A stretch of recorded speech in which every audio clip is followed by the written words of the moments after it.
আমি তখন আনুমানিক 8:30 বাজে। তো আমি বাসাতে খেতে বসে আছি। তো ইতিমধ্যে আমার বড় ভাই আমাকে ফোন দিয়ে বলে যে এরকম বটতল মাছের হ্যাচারির সামনে নয়ন নামে একটা ছেলে গড়াই গাড়িতে অ্যাক্সিডেন্ট করে পড়ে আছে। তো এই অবস্থায় আমি আমার এই ভাগ্নিকে ফোন দিয়ে বলি যে সবুজ, যেটা শুনলাম এটা কি সত্যি? তো আমার ভাগ্নে কাঁদাকাটি করে বলে যে হ্যাঁ মামা, নয়ন মারা গেছে অ্যাক্সিডেন্ট করে। তো প্রাথমিকভাবে আমি আমার খালাতো ভাইকে ডাকি ঘটনাস্থলে যা পৌঁছাই। পৌঁছানোর পরে দেখি যে দুটো লাশ প্যাকেট হয়ে পড়ে আছে। তো দেখার আগ্রহ জাগে, কিন্তু ওখানকার যারা স্থানীয় বা দেখা যাচ্ছে পুলিশ কর্মকর্তারা ছিল, ওনারা দেখতে দেয়নি। হয়তো এই জন্যে দেখতে দেয়নি যে এমন একটা মর্মান্তিক ঘটনা, যেটা হয়তো দেখলে পারে মানে আমি নিজেও একটু আতঙ্কিত হব, যার কারণে আমাকে দেখতে দেয়নি। তো আমি আমার দুলাভাইয়ের কাছে যা বসি, বসার পরে দুলাভাই তো জড়াই ধরে কান্নাকাটি করলাম।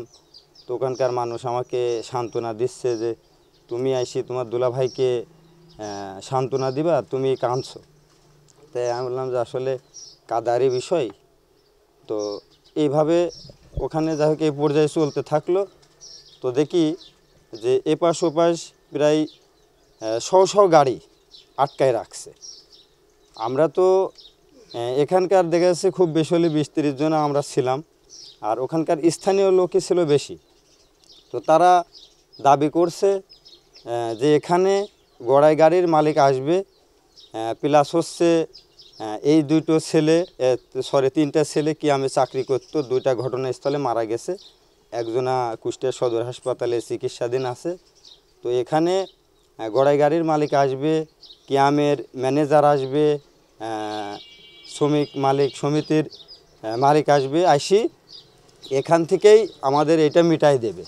ঠিক আছে, কোনো পোস্টমর্টম হবে না, এখান থেকেই মিটাই দেবে। আমরা হচ্ছে লাশ নিয়ে বাড়ি যা দাফন কাফন সম্পূর্ণ করব। তো এখানে আপনার মোটর গাড়ি বাস মালিক সমিতির বিভিন্ন ধরনের যাদেরকে আমরা বলি হচ্ছে দালাল, ঠিক আছে। তো ইনারা আসছে, আইসি আমাদের সান্ত্বনা দিচ্ছে যে হ্যাঁ হ্যাঁ তোমরা অবশ্যই কিছু পাবা। কেউ বলছে এখান থেকে 5 লাখ টাকা দিতে হবে, এই ছেলের ভবিষ্যৎটা কী হবে। কারণ এখানে যে দুইটা ব্যক্তি মারা গেছে তার হচ্ছে আমার ভাগ্নি তো অবিবাহিত, কিন্তু আর একটা ছেলে সে শুনছি নাকি 15 মাস মতো বিয়ে করছে, তার একটা বাচ্চাও আছে 4 মাসের, ঠিক আছে 5 মাসের যাই হোক। তো একজনা আমি ওনাকে চিনিনি, উনি বলছে যে হ্যাঁ আপনাদের দাবি দেওয়া ঠিক আছে, দেওয়া হবে। তো আমরা বারবার গাড়ি লক করছি। আবার কিছু লোক আসছে, যখন গাড়ি মালিক সমিতির লোকজন বেশি হয়ে যাচ্ছে, তারা আমাদের ছুটাই দিচ্ছে যে রোডটা ক্লিয়ার হয়ে যায়। আবার আমরা যাচ্ছি, তো ওনারা বলছে যে তোমাদের দাবি দেওয়া তো হবেই, তো চলো আমরা একটা অফিসে বসি। তো ওখানে সেনাবাহিনী উপস্থিত ছিল, আপনার কুষ্টিয়া থানার হচ্ছে জয়দেব পাল উনি ছিল, তারপর আরও অন্যান্য কর্মকর্তারা ছিল। তো এনারা সবাই হচ্ছে একত্রিতভাবে একটা ঘরে গেল। তো সাধারণ আমরা যারা পাবলিক, তাদের ওখানে কোনো অ্যালাউ নাই। ওখানে হচ্ছে পুলিশ প্রশাসন আর গাড়ি মালিক সমিতির দেখেছে কর্মবৃন্দরা ছিল, আর আমাদের যারা হচ্ছে লাশের যারা অভিভাবকরা 2-4 জন হয়তো ছিল। লাশ প্রশাসনের সঙ্গে আমাদের এই কথা হয়, প্রশাসন বলে প্রতিশ্রুতি দেয় যে কিয়ামের যে ম্যানেজার উনি আসবে, তোমাদের দাফনের সময়ও যাবে, জানাজার সময়ও যাবে। তো উনি যে যতটুকু পারুক করবে। এবং আমাদের এখানে ওখান থেকে বলে যে আমার দুলাভাই বলে যে আমার ছেলে আমরা নিয়ে যাব, আমরা গাড়ি আর আটকা রাখবো না, আপনারা গাড়ি ছেড়ে দেন। তো ওই সময় ওসি সাহেব হচ্ছে আমার দুলাভাইয়ের গায়ে হাত দিয়ে বলে যে এরকম ঠিক আছে, আপনার ছেলে এই অ্যাম্বুলেন্সে যাবে হচ্ছে হাসপাতালে যাবে, যে একটা ডেথ সার্টিফিকেট নেবে, নিয়ে আপনার বাড়িতে আধা ঘন্টা পর লাশ পৌঁছায় দেবে। তো তারা পৌঁছায় দিছে এবং লাশ এখানে পৌঁছানোর পরে 3 গাড়ি আর্মি আসে। আর্মি আসি যাই হোক ছবি টবি উঠাই এবং আমার বোনকে, আমার বোনাইকে, আমার ওই ভাগ্নিকে সান্ত্বনা দেয়, দিয়ে তারা প্রতিশ্রুতি দিয়ে যায় যে আমাদের পক্ষ থেকে আমরা যতটুকু পারি আপনাদের করব, ঠিক আছে। এই হচ্ছে আপনার জানাজা পর্যন্ত মামলায় যায়নি। আপনারা মামলায় যান, আমাদের গাড়িটাকে ছেড়ে দেওয়ার ব্যবস্থা করতে আমাদের প্রতিশ্রুতি দিয়েছে কিভাবে, আমাদের বলছে যে আমরা নিশ্চয়ই আপনাদের একটা ব্যবস্থা করব, ঠিক আছে। সেটা কি মৌখিক না কোনো না না না, সেটা অফিসিয়াল ভাবে হয় নাই, জাস্ট সাধারণ জনগণের মধ্যে এটা হচ্ছে মানে মৌখিকভাবে বলা হয়েছে, যার কারণে আমার দুলাভাই অর্ডার দিয়েছে, ঠিক আছে গাড়ি ছেড়ে দেওয়া হোক। ওই গাড়ি কি ছাড়ছে? হ্যাঁ, গাড়ি মানে ঘটনাস্থলে যে গাড়িটা করেছে ওই গাড়িটা তো ওখানে পাওয়াই যায়নি, যে গাড়িটা অ্যাক্সিডেন্ট করেছে সে কারণে ওই গাড়িটা তো ঘটনাস্থলে নাই, সেটা তো চলে গেছে। কোথায় গেছে তা জানেন না? না না না, কোথায় গেছে তা জানি না। সর্বশেষ কথা আমাদের মাধ্যমে কি প্রত্যাশা কোন চাওয়া আছে? এখন আপনারা তো দেখতেই পাচ্ছেন যে আমার দুলাভাইয়ের যে অবস্থা, আর আমার যে ভাগ্নে, আর এই যে ঘর বাড়ির যে অবস্থা দেখছেন, তো সে ভবিষ্যতে সে কিন্তু শিক্ষিত ছিল, আইএ পাস করছিল, প্লাস হচ্ছে আপনার কিয়ামে চাকরি করছিল, সে পারমিটও হয়েছিল, তো তার এখন ভালো একটা স্যালারি আসছিল।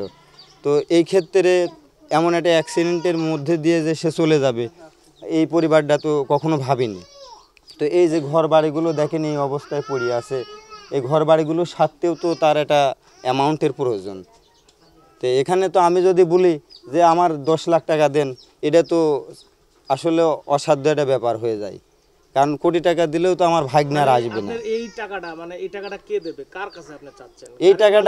এই টাকাটা আমি বলি, এই টাকাটা আমার ভাগ্নে যে গাড়ির সঙ্গে অ্যাক্সিডেন্ট হয়েছে সেই গাড়ির তো অবশ্যই মালিক আছে, তো মালিকের দেখা উচিত যে আমার এই গাড়িতে শুনছি আপনার অ্যাক্সিডেন্ট হয়েছে, মোটরসাইকেল লাগে, পরবর্তীতে সিটকে যে আপনার ওই বাসের নিচে পড়ে।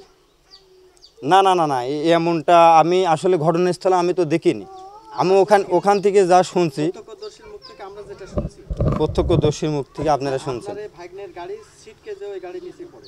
না, আমি ওখানে যতটুকু শুনছি, ওখানকার স্থানীয় যারা দোকানদার তারা বলছিল যে আমার ভাগ্নে তো ঝিনেদা রোড হয়ে চলে আসছে, সে ছিল কিন্তু গাড়ি নাকি দ্রুতগামী ছিল। হ্যাঁ, আমার কথা দ্রুত হোক আর বা আসতে হোক, সে তো ছিল কোন পাশে, যখন ঝিনেদা রোড হয়ে আসছিল সে তো নিশ্চয়ই বাম পাশে ছিল, তাই না? তো বাম পাশে ছিল, আর এই গোড়াই গাড়িটা হচ্ছে যখন ঝিনেদা রোডে যাচ্ছিল তখন তো ও ছিল হচ্ছে ডান পাশে, তাই না? তো ডান পাশের গাড়িটা কিভাবে আপনার বাম পাশের মোটর সাইকেলে নিয়ে রোডের এই পাশে ফেলে? তাহলে তো নিশ্চয়ই কোনো গাড়ি হয়তো ওভারটেক করতে যাওয়া, কোনো ট্রাক বলেন বা অন্যান্য বাস বলেন, ওভারটেক করতে যাওয়া ওই সাইডের থেকে মেরে এই সাইডে ফেলাই দিয়ে ওখানে একটা গাছ দেখছি আমি, কাঁঠাল গাছ, আমি সরজমিনে দেখছি, কাঁঠাল গাছের একটা ডাল ভাঙিয়ে নিয়ে গাড়ি বেরোয় গেছে। তাহলে মোটর সাইকেলে কীভাবে অ্যাক্সিডেন্ট হলো? আমি ওখান থেকে শুনছি। হ্যাঁ, পরবর্তীতে এই মোটরসাইকেলের সংঘর্ষ অর্থাৎ পরবর্তীতে এই মোটরসাইকেল আর সিটকে যে ওর সামনে ওখানে তো অবশ্যই সিসি ক্যামেরার ব্যবস্থা আছে, আপনারা সিসি ক্যামেরা ফুটেজ চেক করলে পারেও তো পাবেন। আচ্ছা, ওই কথা থাকে, আমি যে বিষয়টা জানার চেষ্টা করছিলাম যে আপনারা তো আর বাস মালিককে ধরতে পারবেন না, বাস মালিককে ধরবে প্রশাসন। হ্যাঁ, প্রশাসন ধরবে। আপনারা প্রশাসনের এই মৌখিক কথায় কিভাবে আশ্বাস পেলেন? এখন বা আপনারা কি বললেই গাড়ির মালিক টাকা দেবে? গাড়ির মালিককে ধরবে প্রশাসন, হাইওয়ে পুলিশ না, হাইওয়ে পুলিশ ওনারা তো আমাদের একটা প্রতিশ্রুতি দিলই, এবং সেই প্রতিশ্রুতিটা তো লিখিত হ্যাঁ, লিখিত মৌখিক দিয়েছে। তারপর না, আমরা হচ্ছে না, লাশ দাফনের আগে এখানে 4 গাড়ি আর্মি আসছিল, তারা তো অবশ্যই ঘটনাটা জানে, সেখানেও তারা হয়তো ছিল, এবং তাদের কাছে তো আমাদের দাবি দেওয়া তো করাই হলো যে দেখেন এই অবস্থা। তারা তো একটা প্রতিশ্রুতি দিয়ে গেল আমার এই যে দুলাভাইয়ের এক ভাইকে, এবং নাম্বারও নিল, ছবিও তুললো, ঠিক আছে, যে আমরা একটা ব্যবস্থা করব, ঠিক আছে, এটা বলেছিল নাকি? এটা ভুলে গেছে। আর কিয়ামের যে মালিক তো না, ম্যানেজার, উনি কিন্তু আমাদের জানাজায় শরিক হয়েছে, আমরা যেখানে মাটি দিছি সেখানে উনি গেছে, সেও নাকি বলছে তাকে আমরা জানাজার আগ মুহূর্তে বললাম যে আপনি আমাদের সামনে আসেন, আসি আপনার কিছু বলার থাকলে বলেন। তো উনি নাকি কি বলেছিল, বলল যে আমি দ্রুত এটা যাই করি, এটা দ্রুত এটা ব্যবস্থা করব। সেটা হচ্ছে